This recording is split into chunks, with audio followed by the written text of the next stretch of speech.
આજે પણ અમદાવાદ ગાંધીનગરમાં વરસાદ થવાની શક્યતા રહેશે.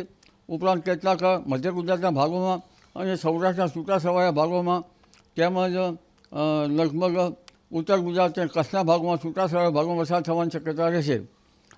દક્ષિણ ગુજરાતના ભાગોમાં પણ વરસાદ થવાની શક્યતા રહેશે. પરંતુ એક મજબૂત સિસ્ટમ આવી રહી છે અને એ તારીખ 9થી 10માં સક્રિય થશે. તારીખ 9થી 15માં પુનઃ કેટલાક ભાગમાં ભારે વરસાદ થવાની શક્યતા રહેશે. પરંતુ ખાસ કરીને આ વખતે મોન્સૂન ધરી ઉત્તર વળતી રહેવાની શક્યતા રહેશે. એટલે લગભગ ઉત્તર ભારતના ભાગોમાં થોડો વરસાદ વધુ થવાની શક્યતા રહેશે. દક્ષિણ ગુજરાતના કેટલાક ભાગમાં ભારેથી અતિભારે વરસાદ થવાની શક્યતા રહેશે. સુરત નવસારીના ભાગમાં ભારે વરસાદ થવાની શક્યતા રહેશે. આ વલસાડના ભાગમાં ભારે વરસાદ થવાની શક્યતા છે.